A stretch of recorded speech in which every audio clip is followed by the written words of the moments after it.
राजनीति के नाम पर हम कहीं भी रहें, कोई आपत्ति नहीं। राजनीति के नाम पर आप बंटे रहें, कोई बात नहीं। जिस पार्टी के सिद्धांत आपको प्रिय लगते हैं आप उसके साथ खड़े रहो, क्या दिक्कत है। लेकिन जब धर्म की बात आए तो हमें धर्म के लिए एक साथ खड़े हो जाना चाहिए। वहां हमारा स्वर एक होना चाहिए, वहां कोई समझौता नहीं। धर्म के मामले में हर व्यक्ति को कट्टर होना चाहिए। दूसरे लोगों से हमें ये शिक्षा लेनी चाहिए, दूसरे लोगों से हमें ये अकल लेनी चाहिए। दूसरे लोग भी धर्म राजनीति के नाम पर अलग अलग हैं, अलग अलग होते हैं, लेकिन जैसे धर्म की बात आती है एक साथ खड़े हो जाते हैं। लेकिन हम तो धर्म के नाम पर भी एक साथ नहीं खड़े होते। यही दुर्भाग्य रहा है। एक ऐतिहासिक घटना कहकर मैं प्रसंग पर अपने आ रहा हूं। हमने गायत्री परिवार के संस्थापक आचार्य श्री राम शर्मा जी के उनकी अखंड ज्योति पत्रिका आती है। कभी हमने एक संस्मरण पढ़ा था कि 1526 में बाबर ने मन बनाया, क्योंकि भारत के दौलत की उसने प्रशंसा सुनी थी।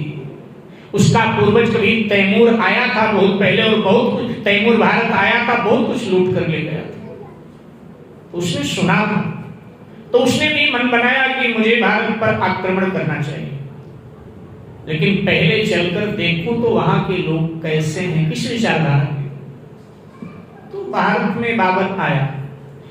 आज जैसे सैनिक नहीं होते थे उस समय सीमा पर, खुले किसान के खेत होते थे। एक ऊंचा सा पत्थर गड़ा होता था, जहां पत्थर पर लिखा होता था कि यहां से भारत की सीमा प्रारंभ हो रही है, यहां से खत्म हो रही है। बस यही होता था, बाकी तो खुले होते थे, सब सीमाएं खुली होती थी।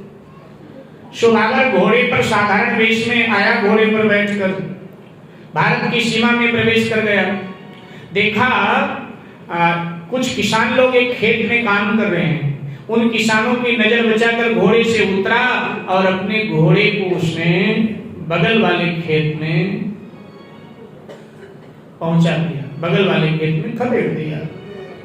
घोड़ा जाकर बगल वाले खेत में फसल खाने लगा। और बाबर उन किसानों के पास गया जो अपने खेत में काम कर रहे थे, तो उनसे कहा कि भैया ये घोड़ा किसी का देखो ना नुकसान कर रहा है आपके फसल का, इसको हटाते क्यों नहीं।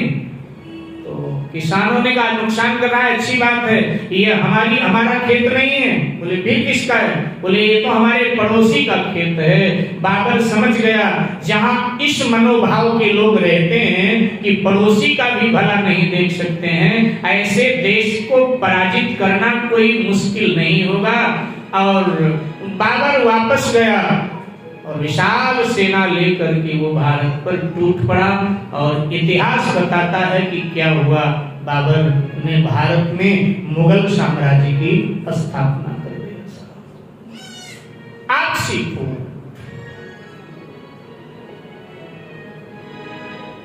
मेरे भाई बहन,